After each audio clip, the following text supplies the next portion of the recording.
Thank you, Madam Chair. Ladies and gentlemen, may I begin by saying how reassuring it is to see so many different actors from developing and developed countries gathered here to discuss this important agenda. We all share the same objective, a commitment to building the resilience of at-risk communities and nations. The UK calls on the global platform to use this opportunity to make firm commitments on how this might be achieved. The third global platform is timely for the UK, as it's come at the same time as our own independent humanitarian emergency response review, which was commissioned to make recommendations on how the UK government can become better at responding to emergencies. The review recommends that building long-term resilience and capacity at the local level, as well as being better at anticipating where and at what severity disasters will occur, is of central importance. The review states that the need to put resilience at the heart of development approaches and emphasises building long-term resilience of national governments and local communities. Emergency response has become separated from development programming, and the challenge before us now is to bring humanitarian action back into long-term development.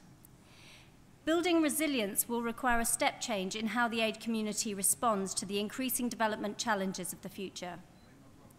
The more resilient a nation, the less lasting damage disasters cause and the quicker they can recover.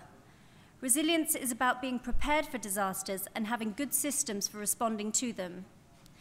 Resilience not only means building houses and hospitals that can withstand earthquakes or schools that can become shelters following a cyclone, it also means investing in human capacity, strengthening the capacity of governments to respond to disasters, creating disaster management structures and plans. It's about good economic planning in advance of disasters.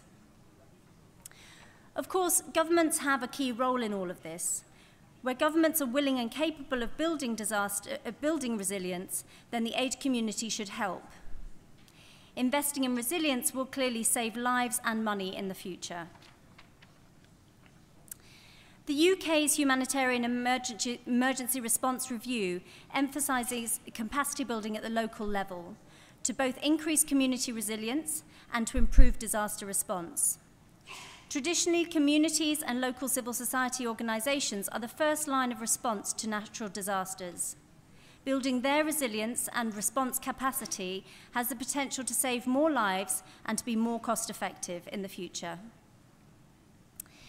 Anticipation means that we need to be ahead of the curve and better able to predict where and when disasters might happen. Too often, our response is triggered by media reporting of a drought rather than from our own monitoring systems. Anticipation also means a stronger focus on disaster preparedness is needed, recognising that humanitarian response alone is not enough. Anticipation should lead to early action and have the potential to respond to a localised crisis before it becomes a full-blown emergency. DFID will be issuing its considered response to our Humanitarian Emergency Response Review in the coming weeks, and will then take forward an implementation plan with other partners. This will include increasing our knowledge and capacity in building resilience at national and local levels.